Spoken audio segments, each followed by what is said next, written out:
Bienvenue dans cette vidéo. Aujourd'hui, j'ai le plaisir de recevoir Will. Salut Will. Salut Mickaël, salut. Donc Will, tu es membre de la formation Je aussi mon premier investissement locatif. Ouais, tout à fait. Et toi, tu n'en as Depuis pas fait un, 2019.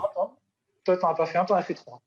Oui, j'en ai fait trois, tout à fait, Trois. depuis 2019. Donc trois en un an. C'est ça, exactement. Ok. Alors, donc avant d'entrer dans les détails de tes projets, est-ce que tu peux déjà juste nous dire, ok, au global, ces projets, ça représente combien, quelle valeur totale, les projets que tu as réalisés, cumulés? Alors, au total, donc sur ma colocation, la première que j'ai fait, ça fait en moyenne 6 à 700 euros de cash flow net. D'accord. Là, j'en ai signé un récemment où ça va débuter l'année prochaine, donc ce sera à peu près dans les mêmes chiffres. Ok. Et dans ma même maison, donc la particularité, donc justement, j'avais regardé une de tes vidéos sur le dilemme RP ou non. Du coup, j'ai fait les deux. J'ai fait un mix au milieu d'année. Et j'ai fait du RP et du locatif en même temps. Et j'ai fait de la division. Donc en loyer, ça me rapporte 1340 euros. Et en D'accord. charge, en mensualité, 2386. Donc il me reste plus que 1000 euros à ma charge. Et du coup, j'ai mes RP et j'ai pu quand même continuer à faire de l'investissement locatif dans ma maison. D'accord. D'accord. Ok. Donc c'est intéressant. Tu as fait pas mal de choses. C'est ça. Donc juste avant, tu es situé où? Moi, je suis situé à Géant-Josas, en 78. D'accord. C'est pas très loin de Versailles. Donc Ok. là où ça coûte tout le temps cher. Donc c'est encore plus compliqué. Tout plus cher. D'accord. Et tu as quel âge aujourd'hui? Alors moi j'ai 37 ans, marié et deux enfants. D'accord. Ok. Et donc du coup, ça c'est pour comprendre le contexte. Alors où est-ce que tu as réalisé ces investissements? Du coup, près de chez toi ou tu es Euh, parti loin? oui, tout à fait. Donc j'ai réalisé près de chez moi, parce que tu disais que dans un premier temps c'était plus simple et plus rassurant. C'est Donc mieux. j'ai été voir juste à côté de chez moi pour une gestion plus simple. Et dans un premier temps, je préfère tout gérer moi-même pour ensuite déléguer, comme tu l'as dit, parce que c'est mieux de déléguer pour avoir plus de cash flow. Mais je préfère dans un premier temps gérer, maîtriser le Mhm. plus de choses possible, hein, mais déléguer quand même une partie des choses pour pouvoir comprendre comment ça se passe avant de déléguer complètement. Ok, d'accord. Alors, est-ce que c'était compliqué de trouver ces différents projets? Alors le plus compliqué, c'est le premier. C'est celui-là le plus compliqué. Ça m'a pris quelques mois. Et la formation, il y a vraiment des éléments clés de la formation qui m'ont permis de construire mon dossier bancaire notamment comme un pro et vraiment appuyer sur les points qui étaient vraiment importants. Et tu n'avais Euh, jamais investi avant? alors avant j'avais un Pinel D'accord. et, et quand j'ai regardé tes vidéos ça m'a fait mal. T'en as fait quoi de ton final? Tu J'ai l'as toujours? réussi oui je l'ai toujours, j'ai limité la casse en prolongeant le prêt. Donc j'ai pas le pire hein, d'après ce que tu avais dit. Alors je fais une petite pause ici dans la vidéo pour vous dire que vous avez accès à 2 heures de formation gratuite à l'immobilier que je vous ai préparé. Dans ces 2 heures, vous allez retrouver notamment 5 erreurs que vous devez absolument éviter dans l'immobilier. Je vous donne des chiffres, des exemples, c'est très détaillé. Je vous expliquerai aussi mon parcours de A à Z, comment j'ai démarré avec 20 mètres carrés dans un appartement que j'ai acheté et aujourd'hui je possède plus de 1500 mètres carrés d'immobilier. Je vous explique tous mes projets en détail, les chiffres, les rentas, tout. Et ce sont des chiffres réels et concrets, hein. Ce n'est pas des chiffres théoriques parce que ça fait 10 ans que j'ai investi, que j'ai démarré dans l'immobilier, donc j'ai un peu de recul. Et donc je vous partage tout ça. On va parler de turnover de locataires, on va parler de plein de choses super intéressantes que vous n'entendez pas forcément parler quand on parle d'immobilier. Donc je vous laisse là, on reprend la vidéo ensemble. Je dépense pas beaucoup d'argent au final, je suis presque à zéro. Donc je pense que C'est j'ai pas un mal. Pinel plutôt pas mal. Mais quand D'accord. j'ai vu tes vidéos au début, ça m'a fait un peu mal parce que voilà, tu as parlé du Pinel, tu as dit que c'était pas forcément le meilleur investissement locatif. Moi, c'en C'est est pas un pas, du tout. c'est pas toujours. Ouais, disons que c'est rarement adapté à l'investisseur. Ouais. Voilà, tout à fait. Ok. Et voilà, donc du coup, j'avais commencé par ça et après, je me suis bien rattrapé dès que j'ai vu ta Donc le formation. premier projet, ça t'a pris quelques mois de trouver le bien qui était adapté. Du coup, ça reste à proximité de chez toi, donc C'est ça, on va dire région parisienne un peu étendue. c'est ça. Euh, Donc c'est à 20 minutes de chez moi. Donc, 20 bien 000 de sûr. chez toi. Voilà, donc pour les gens qui sont des fois en région parisienne, on a tendance parfois à croire que c'est pas du tout possible d'investir en région parisienne. Donc Oui, voilà. c'est tout à fait possible. Il est bien important donc de cadrer son projet, cadrer ses objectifs, parce que la difficulté au départ, quand on n'a pas de formation ou quand on sait pas où on va, on sait pas ce qu'on cherche, donc on trouve pas grand-chose. Donc bien cadrer cet objectif, mais c'est faisable de trouver en Île-de-France. Et notamment avoir, comme tu dis, donc vraiment un réseau, une équipe dans sa poche. Donc moi, je me suis monté une équipe d'agents immobiliers, d'artisans, et du coup, j'ai mon agent immobilier qui m'appelle dès qu'il a quelque chose, avec plein de travaux, dès qu'il a quelque chose en tête, quoi. Et surtout un appartement où je peux faire la division. Et parce que tu disais que la division, c'est ce qui a rapporté le plus, et en effet. Et du coup, à Alors, ouais, cause, oui, oui, quand on dit division, ouais, c'est pas forcément une division, diviser l'appartement en deux, mais c'est simplement de diviser l'espace comme tu oui, peux voilà, faire c'est une ça. colocation. Hein. Je Exactement, précise exactement. pour les gens qui vont regarder la vidéo parce qu'ils vont avoir tendance à croire qu'il faut absolument diviser un appartement en deux, alors Oui, que. oui, non, tout à fait. Ok. Donc, Et voilà. ta première colocation, tu peux nous en dire du coup, me présenter le projet, les chiffres clés de combien tu as acheté l'appartement, est-ce que tu l'as négocié, le montant des travaux, etc. Alors, l'appartement, il était à 100, un peu plus de 190 000 euros. Il y avait vraiment tout à refaire. Tout à refaire. Enfin, c'était dans un état pas possible. Ok. Honnêtement, le prix était déjà bien bas par rapport à la fourchette moyenne du marché. Mais bon, D'accord. je négocie toujours. Donc, j'ai eu 180K. Mais à D'accord. 190, j'étais déjà bien. Donc, D'accord. voilà. Donc 10 000 euros d'économie. Ok. C'est ça. Au niveau de la banque, j'ai eu 25 ans. En mensualité, je suis à 855 pendant 3 ans, parce que j'ai deux lignes de crédit. J'ai une ligne pour le bien et une ligne pour les travaux. D'accord. Donc la mensualité totale après elle sera à 1140. Au niveau des loyers hors charge, je suis à 2250. D'accord. Et, 2250. et toute charge comprise, 2562. Donc je suis au double. Donc, je suis au D'accord. double. J'ai fait 67 cas de travaux, 6 cas de meubles. Et au niveau des charges de copro, je suis à 430 sur 3 mois. D'accord. Voilà. D'accord. Donc, ah oui, et très important à regarder pour ceux qui font en région parisienne. Comme on a des loyers, ça qui fait peur, on a des loyers imposés. Moi, je prends que des apparts qui n'ont pas été loués depuis très longtemps ou qui n'ont jamais été loués. Voilà. Donc, juste D'accord. une petite Par règle. rapport à l'encadrement des loyers, hein, c'est Oui, ça? voilà, l'encadrement des loyers, oui, tout à fait. Et j'ai D'accord. pu mettre un Oui, loyer très élevé. ce qui te permet de mettre le loyer que tu veux, entre guillemets, puisque C'est ça. il n'y a pas d'historique sur l'appartement. Exactement. D'accord. Exactement. D'accord. Oui, de toute façon, vu le montant des travaux que tu engages, tu pourrais aussi mettre un loyer assez important C'est ça. malgré tout. D'accord. Ok. Et donc tu as géré les travaux, les artisans, tout ça. Enfin, c'est des choses que tu n'avais jamais fait avant. Non, j'avais jamais fait. Pour te dire la vérité, en travaux, j'y connais toujours rien. Donc j'y connais un peu plus en immobilier, mais en travaux, c'est pas possible. Donc ça, c'est la partie que je délègue à 100 000%. Donc je prends toujours un artisan par recommandation. D'accord. Mais en travaux, j'y connais rien. Donc pas besoin de s'y connaître en travaux. En déco, c'est madame qui gère. Donc Ok.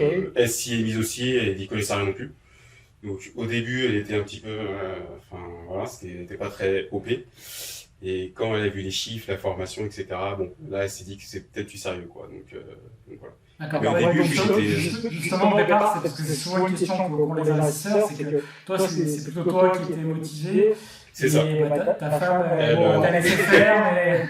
Voilà, c'est ça. Elle disait, ouais, bon, on verra ce qu'il va faire, mais bon, ça va pas trop le faire. Et puis, quand elle a vu le résultat, voilà. Exactement. D'accord. Et Ok, oui, autre donc, chiffre pour celui-là, oui, dernier oui. truc, je suis à, parce que sur le compte, j'ai pas touché à l'argent encore, il doit avoir 7000 euros et j'ai rentré des loyers depuis mars. Et en plus, j'ai commencé avec le confinement. Donc, D'accord. j'ai 2 confinements dans les dents. J'ai quand même fait 7000 depuis mars. Donc, D'accord. Donc, ok. Ça, c'est bien. C'est bien, c'est bien. Donc, bon, la période écoulée, effectivement, est un peu particulière. Elle n'est pas forcément représentative, heureusement. Voilà. Donc, toi, ça t'a pas empêché, du coup, de faire... donc, tu as fait des travaux avant, tu as mis en location, là, pendant le mars. oui, c'est ça. Et donc, du coup, tu as enchaîné avec un autre projet. Donc, ta résidence principale, tu l'as fait entre-temps, c'est ça? Si je comprends bien Oui, un peu tout dans à fait, la chronologie. pendant l'été. Et j'avais vu aussi une de tes vidéos où tu posais le dilemme, RP ou pas. Enfin, Donc moi je me suis dit bon, je vais prendre un tout petit truc, mais bon avec les petits ça va être un peu compliqué. Donc voilà, on a fait plaisir un peu à tout le monde. Et du coup j'ai divisé, donc j'ai cherché que des maisons avec dépendance, qui sont très très chères et que sans ça j'aurais pas pu avoir le projet.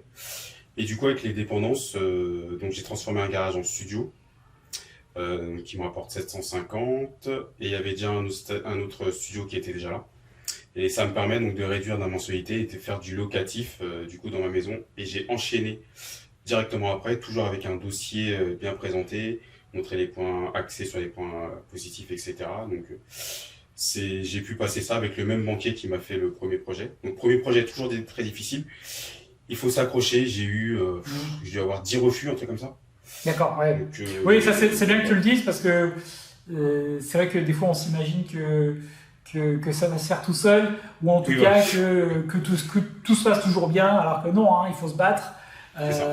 Les financements, les surprises, j'imagine que tu as eu des surprises sur tes projets toujours des surprises, à divers niveaux, ça fait partie de l'immobilier. C'est ça. Donc tu t'es battu, donc tu as eu 10 refus là, sur le premier avant d'avoir ton accord. C'est ça. Et du coup, l'ensemble des projets, tu les as fait avec la même banque ?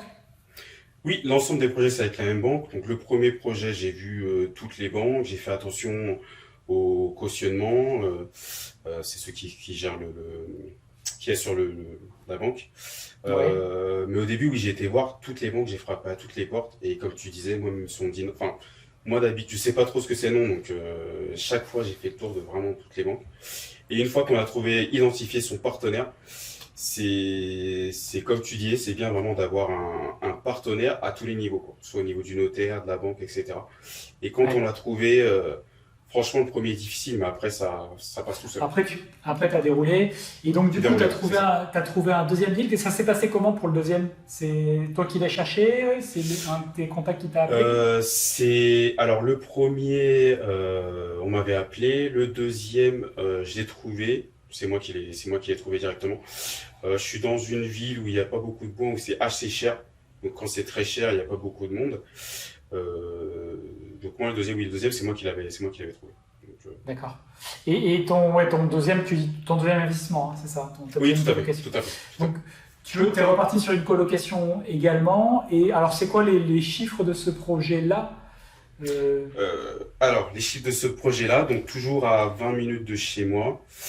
Donc cette colocation, c'est pareil, c'est un agent qui m'a appelé. Ce qui est marrant, c'est que je cherchais des trucs et c'est des agents en fait que je me suis mis un peu dans la poche à force de faire des visites à droite à gauche.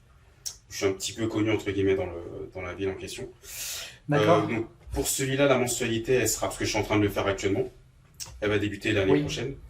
La mensualité, elle sera à 1020 €. Les loyers seront de 2200 € hors charge. Et en achat, je suis à 153. Okay. En travaux, je suis à 80K. J'avais anticipé au cas où je dois sortir du notaire. Ah oui, et j'ai que du 110% pour l'instant. Donc sauf sur financement ouais, 110%. 110% sur les deux colocations. Sur les deux colocations, d'accord. Et ta résidence principale, non ?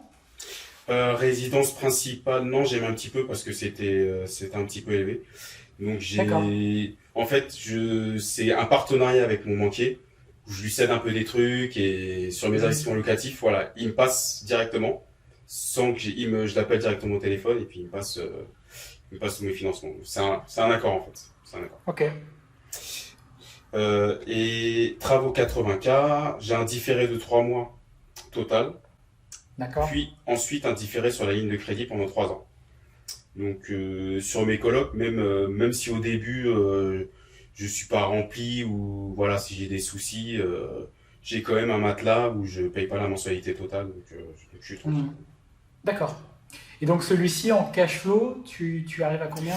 En cash flow, je serais environ 650-700 comme la première coloc, quoi. D'accord. Donc là on parle de cash flow net de toute charge. Ouais. Net d'impôt puisque tu n'auras pas d'impôt à cause des charges, enfin des travaux que tu as effectués. Oui, tout à fait. Pendant du coup assez longtemps là. Enfin, je ne sais pas si tu as fait calculer ça par un comptable. C'est pareil, je délègue à ma comptable, mais oui. Vu les montants, longtemps. Je pense que tu es tranquille pour au moins 5 ans sans trop de difficultés, voire plus. C'est ça, Exactement. Largement plus. D'accord. Donc ça, c'est hyper intéressant et tu vois, ça montre que ben voilà, tu t'es passé à l'action. C'est ça, exactement. Effectivement, le début, c'est toujours le plus difficile. On apprend beaucoup de choses, on connaît personne. Et voilà, on se demande si c'est bien réaliste, si on va y arriver. et au final, tu as enchaîné là, assez rapidement, puisque tu as en gros 3 opérations, plus une qui consiste à te loger en l'espace d'un an au final. Ouais, c'est ça, en un an, ouais, tout à fait. Une année, c'est assez rapide. Et en plus, 2 à 110%. Donc voilà, là c'est pareil, il y a aussi des personnes qui s'affolent. C'est souvent les personnes qui n'investissent pas en fait, qui lisent des trucs sur Internet et qui s'affolent que le 110% c'est plus possible depuis, je ne sais pas, depuis début 2020 parce qu'il y a eu un durcissement, ce qui est vrai, il y a eu un durcissement, mais ça ne veut pas dire que tout est impossible. Et voilà, même d'enchaîner. Donc ça c'est intéressant et du coup... Comment tu vois toi la suite là? Bon, j'attends, effectivement, tu vas déjà réaliser le deuxième, mais après le deuxième, comment tu envisages la suite? Pourquoi tu fais tout ça au final? Moi, je veux être indépendant financièrement et je veux plus avoir des revenus de salariat ou même d'indépendant, où je veux pouvoir maîtriser mes revenus, diminuer un peu mes impôts, parce que quand on est salarié ou indépendant, on paye directement des impôts dès qu'on touche de l'argent. Donc je vais être indépendant financièrement avec mes revenus immobiliers. Donc le but c'est d'enchaîner une année comme celle-ci minimum, tous les ans, d'enchaîner. Et vraiment le premier est difficile, mais là la suite, je sais tout de suite maintenant reconnaître un bien rentable avec les petits plugins que tu avais indiqués notamment, où tu peux suivre le prix sur le bon coin, etc. La rentabilité, plein de petits outils, plein de petites astuces qui permettent de trouver un bien faible rapidement, quoi. Donc, moi, le but, c'est enchaîner vraiment et faire tous les ans minimum au moins 3, quoi. D'accord. Et tu veux arriver à combien de cash flow total? Tu vises quoi? Moi, le but, c'est 6 000 € de cash flow net. Donc, le calcul est simple. Si un m'en rapporte 600, plus que 8, entre guillemets, voilà. Si je continue comme ça, en 2-3 ans, c'est réglé entre guillemets, quoi. Oui. Ok. Bon, c'est cool, c'est un bel objectif. Très bel objectif. Et du coup, on peut peut-être dire 2 mots sur les surprises que tu as eues, parce que ça aussi, tu sais, bon, tu as vu, de toute façon, tu as vu comment comment je fonctionne et comment j'explique les choses. Je suis sur un discours qui encourage les gens, mais je sais aussi d'être réaliste et dans ce que je raconte et ce que je montre. Donc, voilà, c'est quoi les surprises que tu as eues? Peut-être des bonnes, mais peut-être des moins bonnes aussi, notamment sur le premier projet, parce que c'est surtout là qu'on apprend le plus. Le premier projet, j'ai eu une bonne surprise parce que ce qui fait peur la première fois, c'est quand on donne l'avance à l'artisan. Et comme j'ai souvent vu des trucs, l'artisan qui s'en va, machin, il était toujours là. Donc il était toujours là, il a fait les travaux, et c'était plutôt nickel. C'était bien, les finitions étaient franchement nickel. Donc ça, c'était plutôt une bonne surprise. Au niveau des travaux, j'ai pas eu de soucis, et surtout les prendre un espèce de maître d'œuvre, je pense que c'est mieux. C'est ce que tu disais, donc je pense que c'est vraiment mieux parce que moi j'y connais rien, donc après, il y en a qui font des travaux eux-mêmes, je pense que c'est pas conseillé. Après ça, c'est que mon avis. Mais à ce niveau-là, et puis j'ai eu 1500 € en plus, donc j'ai pas eu trop de mauvaises surprises à ce niveau-là. 1500 €, c'est quoi? C'est une dépense supplémentaire, c'est ça? Oui, j'ai eu 1500 € de dépenses supplémentaires. Sur le budget total? Oui. Il m'avait arrangé sur d'autres trucs. Non, c'est peu. Il m'avait arrangé sur d'autres trucs. Sur une enveloppe, combien c'était le budget total? Enveloppe totale, 267 000 €. D'accord. Et travaux, c'était combien que les travaux? 61 000. Tu nous as dit tout à l'heure 61 000. Donc, 1500 € sur 61 000. Bon, on ne peut pas dire qu'il soit trompé de beaucoup. Voilà, dans l'ancien, il y a toujours un peu d'aléas. D'accord. Et donc, en plus, il m'a arrangé. Donc, franchement. D'accord. Donc, c'est la seule déconvenue. Et non, la déconvenue, c'est au début où je me suis dit, mais c'est pas possible, j'y arriverai jamais. Enfin, quand on va voir toutes les banques, on a des noms dans tous les sens. Et je pense que ça arrive à beaucoup de gens et ça arrivera aux débutants. jusqu'à une semaine avant, une semaine avant la date fatidique, j'avais rien en fait, j'avais rien. Donc, il faut y croire jusqu'au bout. Il faut y croire jusqu'à la dernière seconde. Et j'ai trouvé un courtier qui m'a sauvé, qui m'a trouvé un financement. Parce que j'avais fait confiance à une agent qui faisait confiance à son courtier. Pour une fois, j'ai fait confiance. Alors, c'est pas que je fais pas confiance, mais je fais tout par moi-même. Ça l'a pas fait. Elle s'est rattrapée. Du coup, en me donnant un courtier top. Et donc, au dernier moment, ça l'a fait. Après, j'avais quand même des plans B, parce qu'il faut toujours des plans B. Au pire, j'avais d'autres investissements où il fallait que je mette un petit peu d'argent, mais et voilà, de toute façon, mon projet était viable sur 20 ans, donc voilà, j'avais un plan B quand même. Donc, mais bon, tous mes plans A ont fonctionné, donc, tant mieux. Et donc, tu avais sollicité ta banque principale et ils n'ont pas voulu te faire de proposition? Ma banque principale, ils m'ont dit de mettre un apport, ils m'ont vendu des assurances, des outils connectés, des caméras, enfin plein de petits trucs qui ne servent à rien. Et je leur ai dit, mais c'est incroyable, je suis chez vous depuis des années et au final, ça ne me sert à rien. Donc j'ai changé de banque. Il ne faut pas hésiter à changer de banque. Hein. Oui, parce que toi, tu voulais faire sans apport. Hein. C'était un critère. Voilà, tout à fait. Toujours sans apport. Tes financements, tu les as fait sur combien? 20 ou 25? Alors, 25 ans. Donc, 25 ans. Il y en a qui disent que c'est plus possible si. C'est compliqué. Hein. Moi, je dis pas que c'est pas, c'est pas facile. Mais 25 ans, c'est possible. Après, le premier, j'avais dit que c'était MRP. D'accord. Petite astuce. J'avais dit que c'était ma RP et ensuite donc je l'ai passé en locatif. Donc voilà. Ok. Et là, maintenant que j'ai mon partenaire, un SMS, c'est bon, oui, non, hop, et voilà, tout simplement. D'accord. Ok. Qu'est-ce que tu voudrais partager au final avec, tu vois, peut-être la personne qui nous regarde, qui n'a peut-être pas encore investi dans l'immobilier, qui se demande si c'est bien vrai tout ça, si ce que tu as fait c'est vraiment vrai, si ce qu'on voit sur Internet c'est vraiment vrai, si voilà, tu vois, qui est là en train de regarder un peu le train passer et puis quand se passe lancer quoi. Alors, oui, c'est vraiment vrai. C'est vraiment vrai. Après, oui, c'est vrai qu'on voit beaucoup de trucs, ça dépend de qui, mais on voit beaucoup de trucs et tout dans tous les sens. Mais ce qui est important, c'est de se former, avoir les éléments de base. Mettre un peu de côté et vraiment être déterminé et pas s'arrêter au premier nom parce que il y aura des noms. Votre ami vous dira que c'est pas possible, votre cousin vous dira que c'est des trucs d'escrocs, que c'est illégal, que c'est machin. Enfin, on va vous sortir plein de trucs comme ça tout au long du parcours et on vous écoutera quand l'argent rentre. Bon, je sais pas pourquoi à ce moment-là, mais il faut pas s'arrêter au premier nom. Il faut vraiment être très déterminé. Ne rien lâcher et s'entourer des gens, se former et s'entourer des gens qui ont déjà fait ce que vous voulez faire. Il ne faut pas prendre d'avis des gens qui n'ont jamais fait ce que vous voulez faire. C'est évident de dire ça, mais personne ne fait ça, je ne sais pas pourquoi. Donc voilà, vraiment être déterminé et pas s'arrêter au premier nom et pas écouter les gens, quoi. Même si on vous traite de fou, de machin, pas hésiter. Oui, en effet. Écoute, merci pour ce partage. En tout cas, c'est cool voilà, de pouvoir aussi inspirer voilà, les personnes à passer à l'action, à montrer voilà, que des projets sont faisables. Là, on est quasiment en 2021, voilà, on voit que c'est faisable, on voit que ça marche encore, malgré en plus l'année particulière qui est 2020. Mais voilà, quand on investit, on réfléchit aussi à long terme, hein, on n'est pas là à court terme.